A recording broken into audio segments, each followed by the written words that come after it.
welcome to a new episode of Business Meets Live with amazing Alexis Huille. Hi. Maybe I mispronounced your last name now. Tried my best. So, a Frenchman all the way from Shanghai, Hong Kong area. We just met in Xiamen recently, and I mean, you're a person I really look up to. So tell us a little bit more about your entrepreneurial story and how you made it to China. Long story. You will see during our conversation today that I like to try a lot of stuff all the time, explore and stuff. So I did my studies in France as part-time studies, as we call it. So usually you go to school 1 week and you go to a company 3 weeks. So it's the same degree, but it's much more intense. But the fact is, because you get to learn stuff at school and put it in application in the company, it makes it more interesting. So that already got me started into the fact that I did not want to get a boss and I wanted to create my own thing. I think actually the entrepreneur stuff started much earlier. And I was talking to a friend the other day. I remembered when I was 5 years old. I was living in a small village outside of Lyon. And they have these rallies. So rallies is like treasure hunts for adults, right? So there's people walking around in the village looking for clues. And one of the clue of this rally was always next to our house because it was kind of an old historical house. Anyway, so the clue was there. And so what I was doing, and I was selling the clue to people who come by so they can save time and win the competition, right? So that was my first business venture when I was. Oh, you make money out of that? Yeah, of course. I was saying 5 francs. At the time, we don't have euro, right? So 5 francs, and I can give you the clue right away. Or you can look for it, and you're gonna waste your time. So it paid off. So How old were you? 5. 5 francs, But so that was, I always try this kind of stuff, all kind of small businesses. But so I guess somehow I had it in me. But then I went to the US for my last years of master's degree. So that's 2008 in University of Florida. And then there was a lot of entrepreneurship contests and a lot of cool stuff about how you can make it, build your own business. The spirit was much more, American dream kind of thing compared to France. Like at the time in 2008, there was no startup nation thing, like building your own company from scratch, not a huge thing, especially, startups. But in the US, it was already getting strong. It's like Tim Ferriss, like 4 hours a week, Eric Ries with the Lean Startup, all that stuff. So there was this trend. I was like, it's you can build your thing, right? And then because I was a student in the US and I landed in Texas, which is where my previous roommate was from. So she hosted me for the summer. I tried everything, shooting guns, eating barbecue, whatever, Living the real team. The real Texas thing. So I got a car in Texas, then I drove it across all the states to Florida. So that's what New Orleans, Mississippi, Alabama, Georgia, and then maybe not in that order. But you've seen a lot. Yeah, a lot of countryside from the south, which is very good. So I drove my car. So I was one of the only foreign students with a car on campus, which means I did not stay in the dorm, but I rent a big villa with other guys from Venezuela, and I got to experience the real American student life, right? You're super international. I can already see that. It's just I'm just curious. I think that's the point, right? Trying a lot of new things. So since I was trying so many things, and I was also probably the first foreign students to try to apply for a parking space on campus, and everyone was confused. So a lot of procedures. And then I was then with my current business partner, we joined the entrepreneurship contest. So there was a pitch contest in the University of Florida. 3 minutes, 3 slides, and we won it.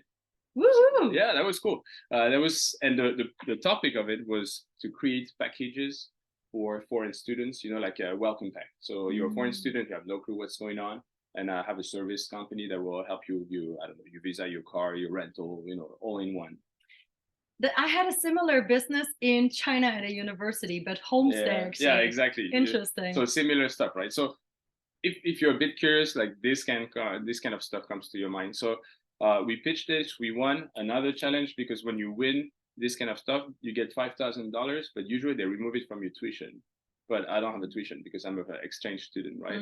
So we had to find another guy to cash it in and give me cash. It was crazy. So you know, so it was, and then we were happy with the success of this one. So we entered the Stanford Innovation Contest, which is every year.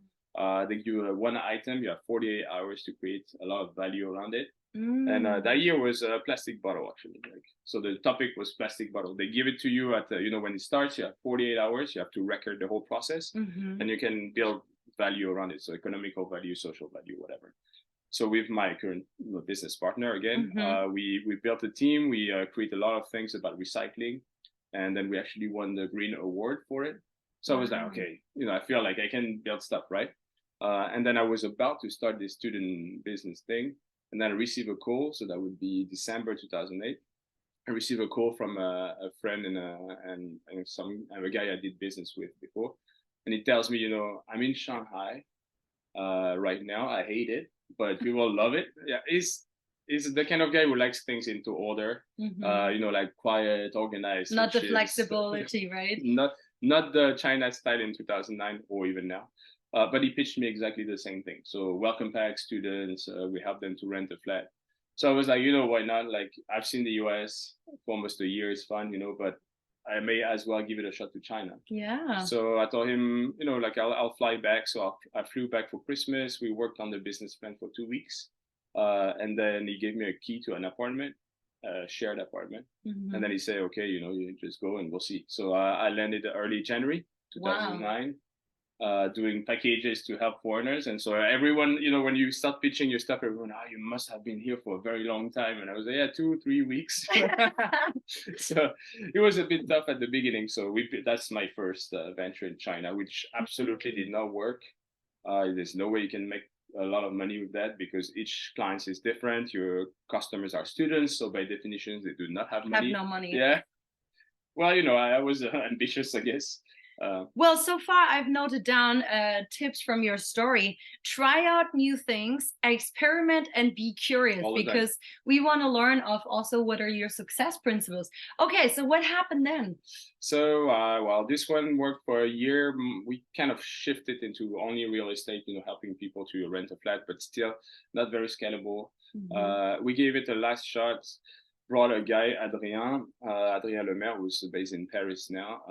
So this guy was from EM Lyon, which is a very nice business school in France. Yeah, I also give lectures there, actually. Yeah, well. EM Lyon in Shanghai. Yeah, exactly. So he came into Shanghai. It was our last shot, trying to, redo this company or whatever. Did not work, but we happened to work really well together, and we decided, you know what?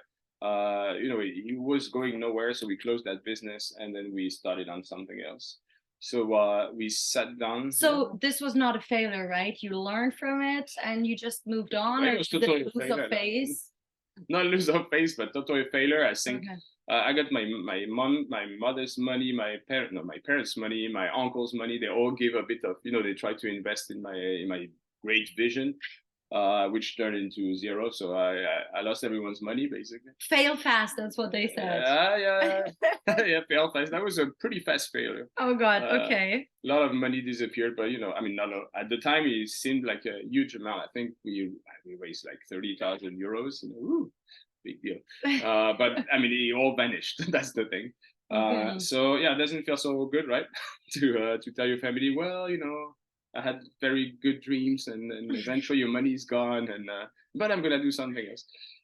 So that was that, and then we spent a few weeks brainstorming about what's next, and then we came down to 2 very different ideas with Adrien, and so we so my idea was like to kind of bounce back from this thing and to create what I called a city box. Like Shanghai box, New York box. Oh, yeah. So you remember this? It was very trendy. This kind of gift box. You pay €100, and inside you have like different experiences. Oh yeah, in Germany, I loved it. I gave it as a present all the time. Smart box, or how it's called. So I was like, what if we do city box? So like, you want to go to Shanghai, you're in Frankfurt, whatever. You go to the supermarket, you get one of these box. Inside of it, you have your Metro card, your SIM card. You get some vouchers for restaurants and stuff. So I pitched that. And he said, okay, so his idea was like completely opposite. He said, I think, girls and women, they're very careful about what they wear under their clothes. So their underwear is really matching usual all the time. Guys really don't care. You open your drawer, you pick two things, that will work. My mom always says, you never know if something happens and who's going to see your underwear. So that's why it has to match. Right. Well, at the time, I was not aware of that, but he pitched it. And, I was like, all right, do I keep on in the line of what I was doing before? Or do I go for something completely different? So I was like, I like the challenge of building a product, like a real product. So I was like, you know what? Okay, goodbye City Box. Let's go for underwear. So in 2010, we started this with no experience in fashion whatsoever. And you didn't have your wife yet, right?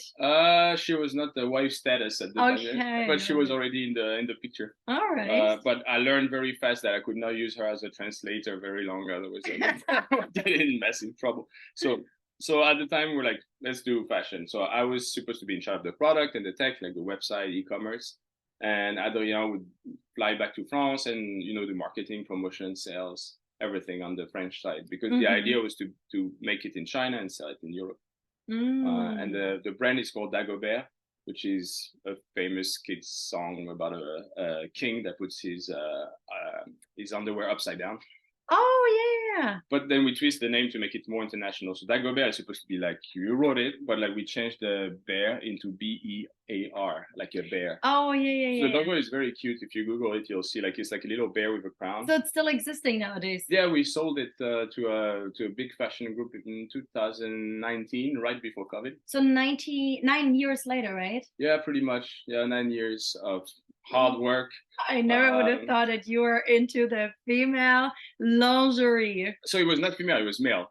To make sure. So we get inspired from you girls, and then we build the same thing for guys. So look, I see. I already got excited. So picture that a nice little wooden box. You open it and you have matching boxer shorts and socks. That was the idea. Oh, I see. Okay. Yeah, exactly. So, well, we did our first lesson when we started this company. We come from business school, so everyone tells you, make a business plan, make some forecasts, do a survey, because surveys. So we do marketing research. We go out there, we ask for like 3,000 people plus. Oh, wow. What do you think about matching underwear? It's like, amazing idea. How much would you pay for that?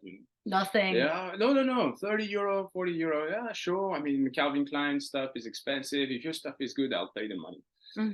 All right, so great stats, and then we started to be all worked up. Okay, we need to, we're gonna launch this for Christmas 2010, so we need a lot of inventory because we're gonna be so successful. Because we were looking at similar brands. There was one called Archiduchesse doing socks in France, super famous online, very colorful, like happy socks before they existed. So we're like, okay, we take just 10% of their return, like their revenue, then we're still already making a lot of money. Wow, you had very big plans. I mean, you've just lost 30,000 euros. Yeah, right? so let's lose more, right? So we I don't know how I managed to pitch more family members. Like, hey guys, so now I'm gonna make underwear. It's gonna be great. And they really gave you more money then for your inventory. Sorry. So you must be really good in pitching then, in selling. So I don't know what they believe in me. So they my mom doubled down. And then we raised enough money to make 8,000 sets of underwear and socks, because we were like, okay, Christmas is gonna be on Christmas, it's gonna be crazy. We need stock, inventory, and stuff. So can I quickly ask, why do you think your family believed in you? I mean, it's nice family members should believe in one, but why do you think? I mean, I'm always very good at selling stuff and making building hundreds of games for my siblings. We're 4 kids. I'm the eldest one. I always come up with something, like some ideas, some things to entertain people and stuff. So I guess that's one thing. Also in my family, I was not doing very good at school. That's why I was doing part-time as well. I'm not a theoretical person. I hate sitting 8 hours in amphitheater and looking at PowerPoints. So the only guy who was an entrepreneur, like these current generations in my family, is my uncle, my mom's brother, and I don't even think he graduated from high school. So he's the most successful entrepreneur in the family. We don't have a lot of entrepreneur. My grandpa, who passed away a while ago, he was running his own printing shop. So he was a successful one, but it's much longer ago. But like my uncle is the only guy. So I got engineers, I got like PhDs in the family, like people with different degrees, bankers. But the most successful guy did not stay very long at school. So I guess they thought maybe, you know, like maybe you're the next same, one. I'm the same guy, you know. Maybe something's gonna happen. I see. So what then happened after the Christmas? Which is funny because I reached out to this guy, my uncle, when I was raising funds. And he didn't give you money? He said, yeah, sure, I'll never call you again. No, I mean, he was like, sure, but he always had an excuse. And I think he was very right because he could see that he would not go anywhere, but he did not fund that. And I think he was smart enough to do that. Now I get it. With the hindsight, you know. Yeah. So then what happened after the Christmas sale? So Christmas, a lot of adventures in factories that I can tell you later during your questions. But like if I skip that, we ship everything right on time. We have an event launch. We sell like 400 or 500 sets. So, you know, it works. We're happy. And we made it late for Christmas. So we're very happy, right? And then we're like January.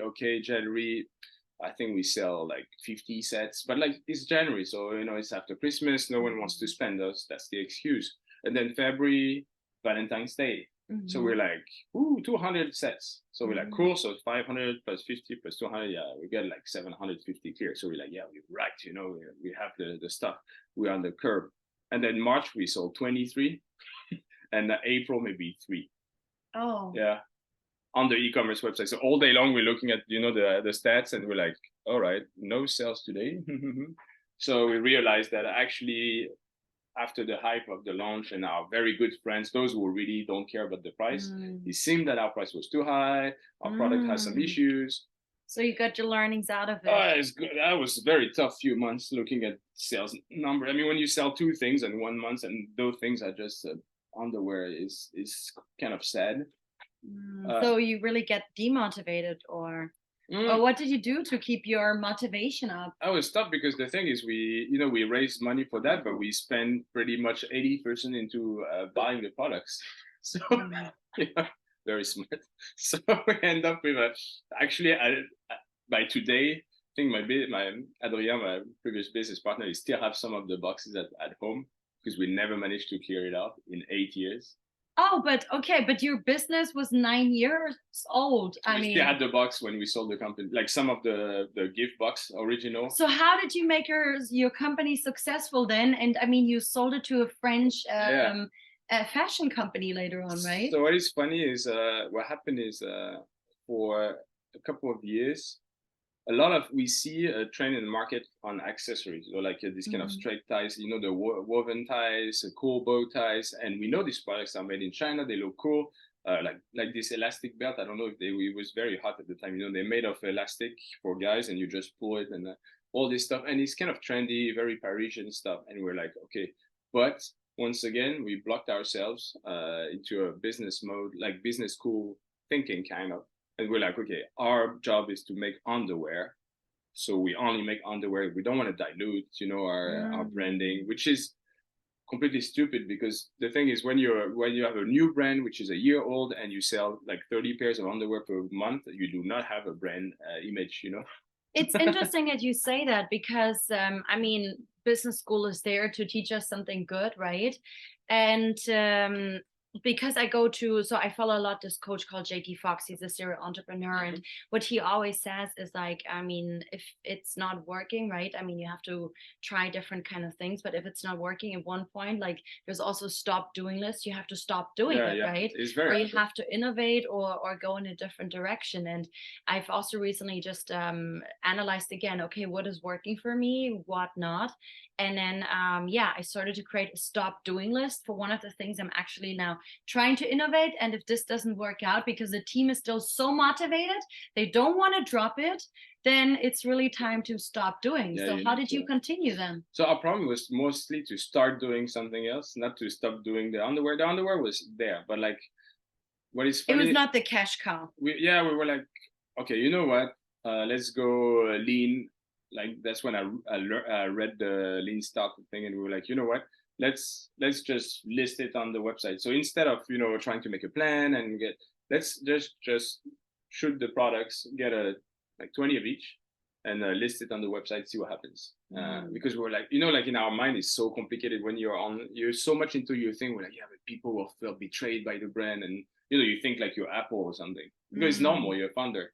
But the thing is, people don't care if yeah, sure, you're doing underwear, and then suddenly you add some ties. They will not say, oh, it's ridiculous, I'm never buying this again. So you brought in diversity then in other products. We put it, and it worked really well. It actually ended up being much more successful than our underwear line. The belt, or like the bow ties, all of it, okay. the ties, like men and accessories. So we had bow ties, and then belts, and then we made sunglasses made of recycled skateboards, and then we started to have all kind of little cool accessories like that. So we increased the range of products, and that's what really took it to the next step. So actually, the revenue became 80% not our main product, which was really weird. But we did not complain. And then we started to even do T-shirts and kind of cool stuff. So that's what really saved it and took us to a good trajectory. So your family members got their investment back? So at the time, before we sold, no, because really it was really, I mean, to be honest, like we did not really pay ourselves a salary for like 7 years. So it was only like the last few years. Yeah. Oh, so you had another job then in teaching at school. I see. Yeah. Successful entrepreneurship. I'm so happy that you're actually telling me this, because I would not have known. I mean, many of us also, when I like the first summer when I didn't make any sales and suddenly everything that was working wasn't working anymore.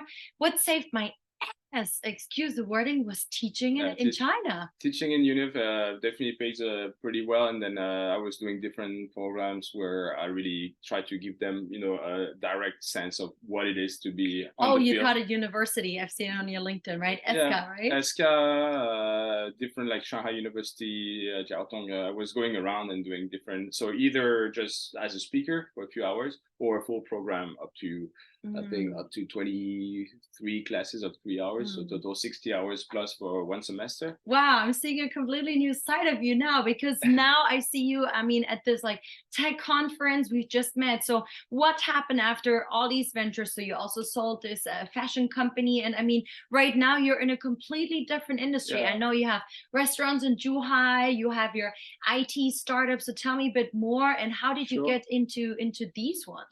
I think, I mean, so the fashion one was fun, but we're getting bored. We saw also the rise of Taobao and Tmall in China. So in 2015, we started another company called eBridges. The goal was to bring foreign brands into China and then open their Tmall store, operate their customer service and all that stuff. So that was already a first step into technology, because there's more tech and web stuff. And I really wanted to get back to that because I really like tech stuff. And the pure products, it was fun for a minute, but so this company was also doing well. We operated the shop for different nice brands, for Hugo Boss Home, we opened the WeChat shop of Roland Garros Tennis Open, all this kind of stuff. So we were managing managing e-shops for them. This company, we sold it to a big outsourcing e-commerce delegation company in Europe. How many years did it take you to sell it? 4 years. Okay. But it was kind of this much easier because there was not much competition. There was not many agencies doing this. So you started in the right year, basically, as an early mover, or? I like to believe that we were the first foreign operator having an official Tmall partner status. So it takes a long time and some money, and then you can get the official Tmall partner, which means you can open shops on Tmall and clear everything through. So we were probably the first, but one of the first companies, not Chinese companies, doing this. So that brought us, quite some success. So those companies both were exited around 2019, before COVID, because I really wanted to go back to VR, to technology, and for VR, which is my main company, Simfinity, is like my business partner and CTO. He's working from he's from the video game industry, basically. So he's been in EA Games, working on big titles. He's been coding games since we were kids, basically. And then he's the one who introduced me to VR. So back in 2016. Virtual reality, right? That's for right. Anybody who doesn't know. So it's, the first time I put this on my face, I'm like, wow, like I'm in another world. And then the teacher side takes over and like, okay, you can learn so many things because if you can immerse something like people into a situation, then it means you can replicate so many things. So I became very quickly convinced of the interest of having VR for learning stuff. And then this idea worked in our minds. And in 2018, we were in stealth mode, but 2019, we really opened the company, Symfinity. And so that's my main thing. So I'm back into technology, like breakthrough technology for what matters. So yeah. And you just mentioned that you basically do simulations for like aviation, aerospace, for medical industry, also very diverse, right? So the idea is, like that's my pitch today, but there's this book about, this guy who cornered the expression, it takes 10,000 hours of practice to learn a skill, right? I've heard about it, yes. Yeah, exactly. So at Symfinity, we say it's bullshit. Nice, you say business bullshit school is bullshit. No, I said a different word. You said business school is bullshit, and this is awesome. No, I would not say. As I say, if you go for business school only, you won't get the whole picture. So you won't be able, you're going to waste a lot of time. So you need your boots on the ground as well. But for really practice 10,000 hours, the fact is no one has 10,000 hours to learn something unless you're very, very dedicated. So if you, I don't know, Max Verstappen, then you drive cars all day long since you're 5 years old. Yeah. But for 99.9% of the population, no way you can do that. And plus, we can see everything shortens these days, right? We watch short videos, we read short articles. Yeah, exactly. So I was like, 10,000 hours, no way. So we believe it's not about like how long you do it, but how the way you do it, right? So and it's proven by any data you want, then the best way to learn something is to actually do it. Yeah. Actually, there's only one thing which is better than learning by doing is to become the teacher yourself. So if you're the teacher, that's the best way you can learn something. So we definitely need to become teachers and then learn by doing. So you need to share a lot, but like for the VR is the second best tool, right? So what we do is we started from the medical, but the idea is to build a platform. You can see it as a Netflix of simulation and VR. We get inspired from the traditional Chinese UX. You scan a code and get started. And so the idea is to bring this into a lot of fields. So simulation, so racing simulators, airplane simulators. So whatever is hands-on training, we can support. And the idea is to deliver that to a large number of people. And he has already given me a lot of inspiration on how I, as a trainer, can also get to the next level. So thank you for that. Okay, so now you've also told me that you've opened some restaurants in Zhuhai. I know you also invest, right? You also do things in the space area. I mean, how did all these other ventures come up then beyond this? Now you start realizing my problem is I like to be curious about a lot of stuff, right? Yeah, you don't like to be bored. You love to learn. I've written down. And so I cannot be doing the same thing forever.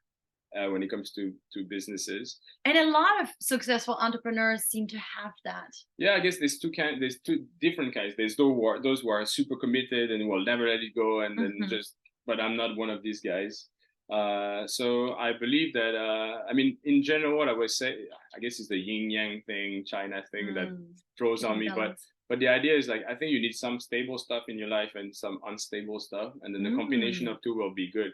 So what is stable for me is my family life, right? My wife, my kids.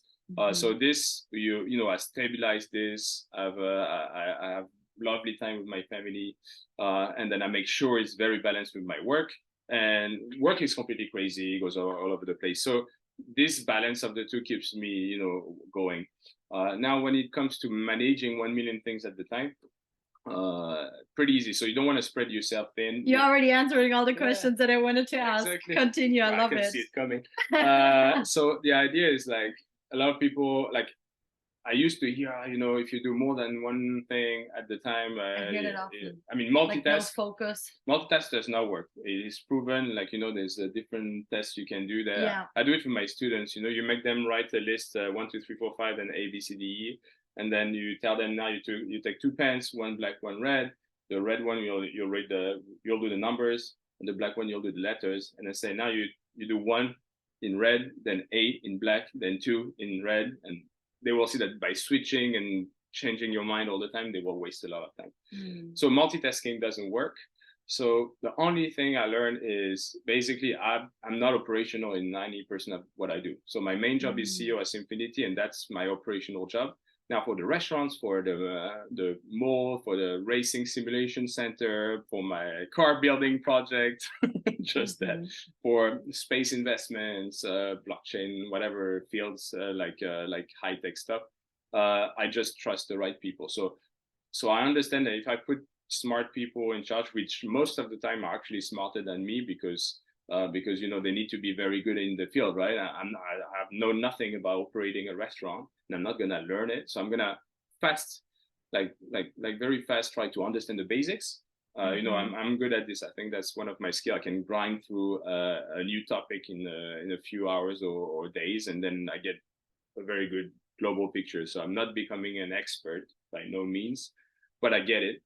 And then I find the right people to operate it. So that's what I would say. So I surround myself with smarter people and with operational people, and that way I can be able to deploy many projects. Like That's that. amazing that you're saying this, and I've heard this more often. So last night we also met Doruk, and today we're all going to have a panel discussion at Estron here in Xiamen at the conference.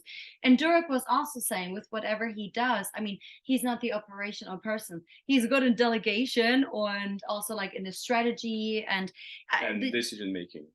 Decision making, yes.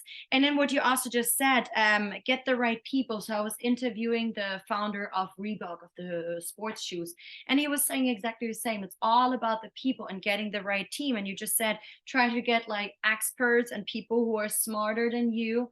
And earlier when we had breakfast, you even mentioned your assistant, right? She gets a proper salary, but she also does an amazing job, right? Yeah, and she's really, really good in what she does. She is proactive, and it's just so much good, and therefore also wonderful add-on for you. But you get a good vibe also at the office. You know, you need to very clearly you can see you can see who gets it and who's playing the game and who's just here for the 9 to 6 and stuff. We're very flexible with the timing, so it's not about, like, once again, same thing, not about the working hours or how long you do it and stuff. It's just how smart you get from A to B, you know. So when I see these people, like usually when I interview people, I don't even interview people. What I do is like I speak to them for 5 minutes, and I say, you get started right now, and then we'll see, you know, you do a few days, I'll pay you. If it doesn't work, I'll pay you in any case. And if it works, at least we don't waste our time. But like, you know, I don't like to do rounds and rounds of interviews and stuff. So that's the way we do the test. Nice. So I think I've already got a lot of success tips from you on how to manage so many different kind of businesses, how to get into it. And yes, because you have 3 kids, you have your wife at the same time, it would seem like, oh, it's so difficult to manage. Tell me a little bit more about your success tips to keep that stable, unstable balance between your work and your life. I mean, especially Europeans, I care a lot about work-life balance. I mean, we are foreigners based in China. We might live a different life, but earlier during the breakfast, you also taught me some interesting things on how you manage this kind of life. So tell me a bit more. Yeah, sure. I think, I mean, my wife is a big part of the equation for sure. First of all, during the first 8 years of entrepreneurship, when I'm making money from the teaching at university, but mainly she was working pretty hard in her own job. She's an interior designer, so she was the one making money for 2. She's not stupid though, so she had the count. So we still have the list of how much I owe her every time she paid for everything. Yeah. Wow. Well, we never settled that, but we kept it because it's funny, you know. And so she was really like trusting me into the ventures and stuff. So which is crazy because it took so much. Your wife is originally from Hong Kong. Yeah, she's from Hong Kong. But I guess she's also a bit crazy like me, so that's why it works. But so she's the one also who pulled me back, because I used to be working 7 days a week, you know, because still, like, when you're young, you think, you know, I have to hustle and work like 7 days out of the week. And then she's the one who managed to grab back the Sundays, and she said, no, maybe the Saturdays as well. And then I realized, before even we have kids, that it makes sense to still have like a kind of a break time or a me time or us time. So she really pushed back on that, and I realized it makes sense. So in general with the kids, so we do have help because China is amazing. We have IE at home to do the like cleaning and stuff, because that's a luxury most of the expats can have in expats or foreigners. It's not about being an expat. It's just really the how do you call it, the benefits from having a helper at home versus the price is just there's no match. So time is more important for you than well. Yes than. So we have a very strict rules, family time every night. So when I come back from the office, we take care of the kids, we play with them, we read them stories, we put them to bed. So and the weekends are also for family only. Only family stuff on weekends as well. So very important. No work on weekends. Obviously, I'm gonna probably answer a phone or whatever. But to be my personal opinion is there's nothing which is work urgent that would keep me busy for the whole day on the Sundays, unless it's very, very like an emergency. But if you get well organized, no problem. But now tell me more about your own habits, and how do these habits actually make you such a, I feel like you're a very well-balanced person, but also, I mean, in my eyes, you're very successful. Yeah, well, I mean, it depends. Everyone's vision of success is different, but I would say I have 3 kids. I have a very good family life, and I can do what I want, like in terms of what I like in terms of work and hobbies. What would I say? I mean, I help people to work on their morning habits, on their evening habits, and habits are really important because especially once they have become a routine, like an automated program, you don't need to spend any energy on it. So tell me about these habits, the routines a bit more. Would you also mention with your lunch break earlier? Yeah, sure. 2 p.m. So what do I do? Morning, I wake up around, I don't wake up very early. I'm not one of these successful 6 a.m. guys. I don't know. I always see that, the recipe for success is to wake up super early. I'm like, not for me. So I probably wake up around 8 or something.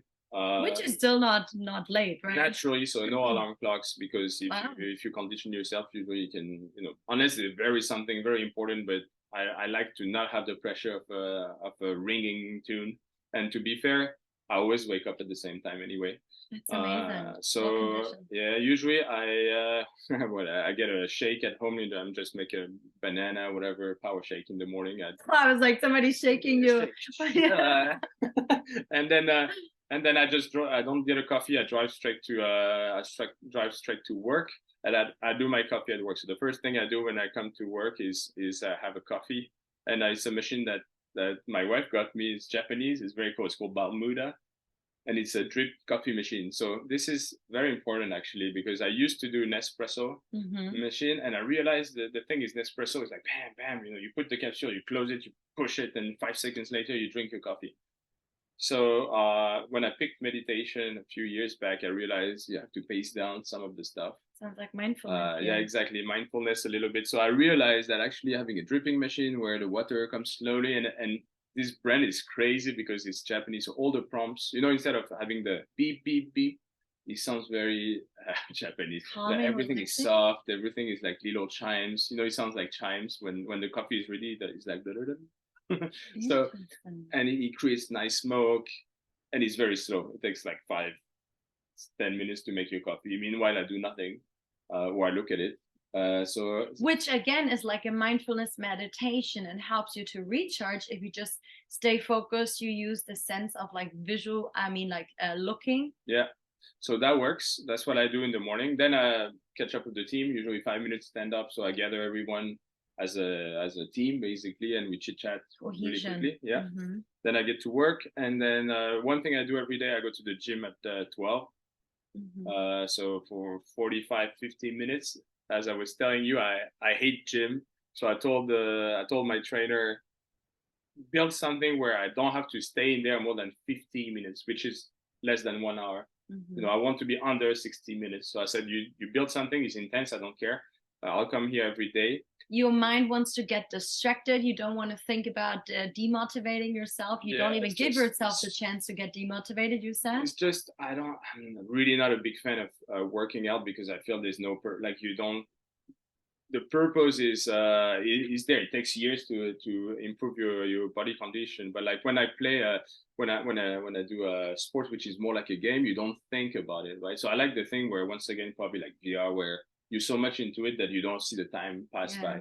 But when You're in I'm just flow. moving weights like this, I really feel like the time is very, very long, you know. So it's not my sport, but I do it because it keeps you healthy. You don't have back pain and stuff. Also helps you get the stress out of your body. Correct. On Wednesday, I do Pilates because it's good for stretching and core power. At night, one or twice. A man who does Pilates, it exists. Sometimes. No, but once a week is very good. I recommend it to every guy out there. It sounds silly, but it's great for it. It works on muscles you didn't know you have. So that's great. And then I do jiu-jitsu on the night, Brazilian jiu-jitsu on Tuesdays, usually once a week. Wow. I don't have more clearance than that by the lady back home. So, but you know, I need to be with the kids as well. So once a week, jiu-jitsu, very good. It's very meditated. And then you said 2 p.m. What do you do when you feel sleepy? 10 minutes meditation. I started with that app Headspace on the free version, which is amazing. The guy's voice can, you know, put you like away for in a few seconds. So I started with an app. Now I use Calm, I guess, the other one. And I do the 10 minutes things. They're very great, and I get super recharged. Like it's crazy. So and the energy is back after only 10 minutes. Then. Correct. So usually 2 p.m. And I do it 7 days per week, so weekends or not. And I really learn how to get myself into this state of you know, relaxation. It's not really sleepiness. It's really not thinking about it. Like bring back your mind, right? So it goes away. You bring it back. Focus on your breathing. The basic stuff. It sounds basic, but it takes a lot of time to work it out. But my mind is always busy, so having mastered that, I think is one of my, you know, my pride, more than actually building a successful business. The fact that I managed to really disconnect for 10 minutes and it completely resets. That was much harder to do actually than building something from start. So we have to go to the conference in a couple of minutes. Last few questions. Can you share a little bit more advice for us on how people can do business successfully with China, number one, whether you're an entrepreneur, you live in China, or number two, you are outside of China, right? And maybe you can also share of like, how do you see a bit of like the trends of foreigners in China or foreigners doing business with China, because research shows that during COVID times, a lot of journalists had to leave the country, and also even a lot of people from university and so on. So the education about what is happening in China is not that big outside of China anymore. So tell us a bit from your personal point of view. And China is not an easy country, that's for sure. I mean, there's good stuff and difficult stuff. Difficult is like the language, right? Like definitely it's tough if you don't speak Mandarin, so you need to invest in that. But even though you speak it, you will never become a local. That's guaranteed. And his Chinese is pretty good already. It's doable. I can go around. I can negotiate. I can, you know. But so that's the first thing. Second, their way of operating can be very different. I always tell, you know, in China, every morning I have a new problem, and every night I have a new solution. So it's very, you know, like a roller coaster, right? There's always new stuff, but then there's a way to go around. It's not black and white like in France or Germany. It's always gray. There's always a solution to everything. But you need to. So that's why China teaches you. So, you know, like my home country, France, gave me a great way to grow up, learn a lot of stuff, be educated properly by my parents, learn like how to build things, whatever, like really all the basics of a very good and comfortable life. Then in the US, I learned that, you know, you can do it, right? It's the American spirit. Yeah. And then in China, I learned that you can do it quickly and you don't have to change all the time, you know. So you mix all that stuff. Perfect. Yes. So I would say you have to be very flexible. If you have a very long-term plan, that's what I learned actually by reading all these books, like from 0 to 1, blah, blah. Now I understand they wrote them after they finish everything. So it always, when you read the book, it looks like Bezos or whatever, they had a long-term plan of 30 years and they know exactly what they're going to do. But now I know that they just rewrote it with the hindsight. So I call them hindsight books. So that you can read some of them, it's inspiring, but to be fair, I would say it's more about keeping a flexible approach to everything, trying a lot of stuff, and then eventually the dots will connect, but it's not the other way around. There's no way you can plan it. I mean, I rarely met people who planned everything and it actually happened, right? Oh yeah, especially in China, it's so difficult to do a proper forecast. Yeah. When I still worked at HP Germany, it was easier for me to have a forecast compared to Forget being an about it. entrepreneur in China. So what are the trends that you see now about doing business with China and also for us foreigners? I think, I mean, in general, there's still opportunity, a lot of opportunity in China. They're pretty welcoming, to be fair, curious people as well. Cities like Shanghai, Beijing, now they're very expensive. So it's much difficult, much harder to get started. Like 15 years ago in Shanghai, anyone could try to open a cafe or restaurant. Now you need a lot of money. So that being said, there's still plenty of cities. Zhuhai is part of them. Is that the reason why you live in Zhuhai nowadays? One of them, I mean, it's a smaller city by Chinese scale, so 2 million people. It's seafront, a lot of outdoors. Air is good. It's in the middle of the Greater Bay Area, so you can go to Guangzhou, Zhongshan, Dongguan, Shenzhen, Hong Kong, and Macau in less than 2 hours anywhere. Amazing. I love that area, and the food's so good. We're talking about 100 millions of people, so same amount of opportunities of discussion. So Chinese people are very open to. I mean, you can meet people. They're curious. They won't really like block you from participating in anything, except obviously very government controlled sectors. So I think there's plenty of opportunity, but it's not gonna be an easy ride. Once again, the spirit is all about flexibility. So just try a lot of things, and then eventually, it will connect. And the thing is, it doesn't have to serve the master plan, right? So I mean, we have a lot of opportunities that came from decisions that made no sense at the time or little connection with the goal. Let me explain.